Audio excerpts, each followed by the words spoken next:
Roberto, prazer em ouvi-lo. Eu queria falar sobre a sua posição, tá? Primeiro, você concorda que realmente há uma carência, e aí eu me refiro à lateral esquerda e à lateral direita, e outra, hoje você está lidando com a garotada, né? Com a formação. Vocês são obrigados a convencer um garoto a jogar na lateral ou não, Gilberto? Não, boa noite, é um prazer estar falando contigo também. Não, na realidade, a gente já tem, principalmente na base do Flamengo, enfim, Palmeiras, Vasco, São Paulo, são clubes grandes, né, com grandes jogadores, com atletas jovens, que a gente tem ver projeção, né, possibilidade de estar atuando também em grandes clubes fora do país e consequentemente, na seleção brasileira, mas que precisam ser, obviamente, lapidados.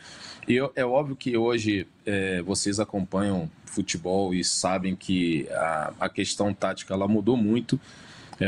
Às vezes é difícil, né? Ainda mais quando você joga com uma linha de 5 zagueiros ali, a primeira linha com 5, a segunda com 4, é difícil de você ter espaço para jogar.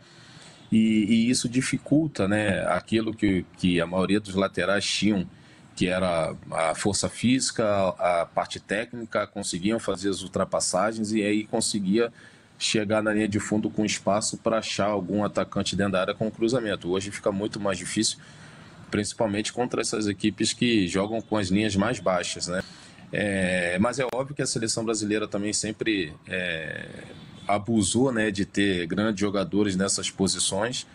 E acho que ainda é uma geração que ainda tem bons jogadores e, como eu falei anteriormente, Dorival está tentando encontrar talvez a melhor forma de jogar para que sobressaia também esse lado técnico desses jogadores, mas é óbvio que a gente infelizmente já não tem hoje talvez grandes nomes como a gente tinha realmente no passado.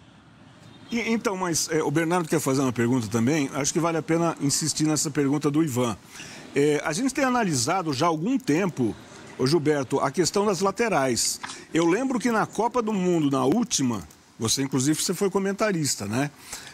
O Tite encontrou enormes dificuldades para definir os dois laterais a ponto de improvisar, de repente pegar um zagueiro, o caso do Militão, e colocar para jogar na lateral direita. E você, até como formador, acho que você está sentindo isso.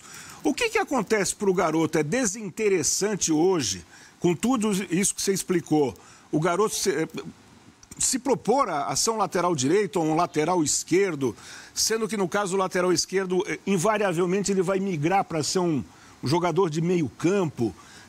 Como convencer? Eu insisto na pergunta que o Ivan fez, para que a gente tenha mais laterais, já que o Brasil teve uma escola de grandes laterais, tanto na direita como na esquerda.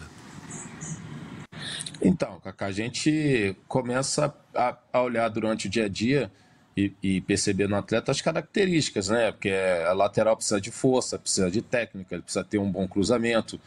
E isso a gente vai tentando, pelo menos no dia a dia, identificar isso e vai convencendo um pouco os atletas a jogarem numa determinada posição. Às vezes você tem numa determinada posição, sei lá, 5, 6 jogadores para uma posição, por exemplo, de volante ou de meia, e a gente vai identificando no atleta algumas características que a gente pode, de repente, sim, fazer com que o atleta migre para uma outra posição, ou seja, para a lateral, né? Então, não só através de treinamentos, mas a gente também vai conversando junto com a comissão para identificar essas características desses atletas.